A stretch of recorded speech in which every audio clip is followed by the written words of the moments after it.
আসসালামু আলাইকুম dear viewers, আশা করছি প্রত্যেকেই ভালো আছেন। আলহামদুলিল্লাহ, আমিও ভালো আছি। খাদিমস বাংলায় আপনাদের প্রত্যেককেই স্বাগত। চলে আসলাম নতুন একটা ভিডিও নিয়ে। আজকে আমরা শিখব কয়ে রস্বীকারে কি এবং কয়ে দীর্ঘইকারে কি। তো আলোচনা শুরু করা যাক। কয়ে রস্বীকারে কি ও কয়ে দীর্ঘইকারে কি এর ব্যবহার শিখব। প্রথমেই আমরা দেখি কয়ে রস্বীকারে কয়ে দীর্ঘিকারে কি, কয়ে দীর্ঘিকারে কি এর ব্যবহার কোথায় কোথায় ব্যবহৃত হয়। কয়ে দীর্ঘিকারে কি সাধারণত সর্বনাম, বিশেষণ বিশেষণ এবং ক্রিয়া বিশেষণ হিসেবে ব্যবহৃত হয়ে থাকে। আর কয়ে হ্রস্বইকারে কি এটা শুধুই অব্যয় হিসেবে ব্যবহার হয়। এখন আমরা একটা বাক্যে কয় রস্বীকারে কি এবং কয় দীর্ঘিকারে কি কোনটা কোন বাক্যে ব্যবহার করব সেটা আমরা জেনে নেব। মূলত এই দুইটা নিয়ে আমাদের শিক্ষার্থীর মধ্যে সবচাইতে বেশি বিভেদ সৃষ্টি হয়, বিভ্রান্তি সৃষ্টি হয়। আজকে ইনশাল্লাহ কয় রস্বীকারে কি এবং কয় দীর্ঘিকারে কি এর বিভ্রান্তটা নির্মূল করার চেষ্টা করব। তাহলে কয় দীর্ঘিকারে কি, সাধারণত কোনো বাক্যে উত্তর আমরা যখন হা অথবা না দিয়ে দিতে পারবো না, তখন সেক্ষেত্রে আমরা কয় দীর্ঘিকারে কি ব্যবহার করব। আমি একটা উদাহরণ দিই, তাহলে বিষয়টা আপনাদের ক্লিয়ার হবে। যেমন আমি যদি বলি তোমার নাম কি, তোমার নাম কি, এই প্রশ্নের উত্তর আমরা হা অথবা না দিয়ে দিতে পারবো না, অবশ্যই বিশ্লেষণাত্মক বা বর্ণমূলক ভাবে দিতে হবে।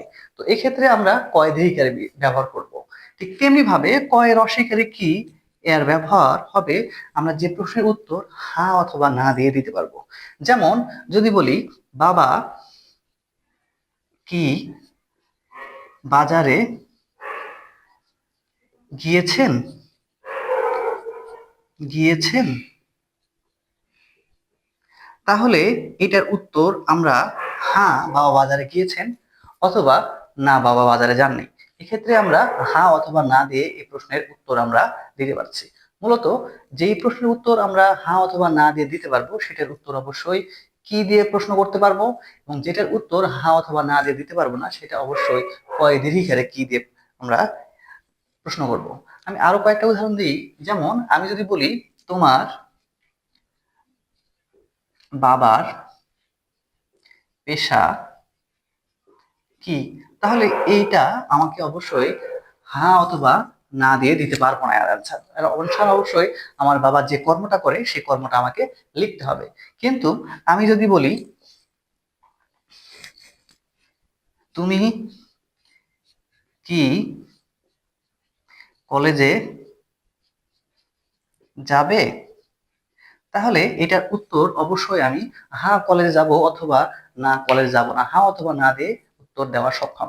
সুতরাং বিষয়টা ক্লিয়ার হচ্ছে এটাই যে যে প্রশ্নের উত্তর আমরা হ্যাঁ অথবা না দিয়ে দিতে পারবো না সেটা কয় দীর্ঘিকারে কি ব্যবহার করব, আর যেটার উত্তর হ্যাঁ অথবা না দিয়ে দেওয়া সম্ভব সেটা আমরা কয় রস্বীকার ইউজ করব। আজকের ক্লাস এ পর্যন্তই। পরবর্তী ক্লাসের জন্য শুভেচ্ছা রইল। আল্লাহ হাফেজ।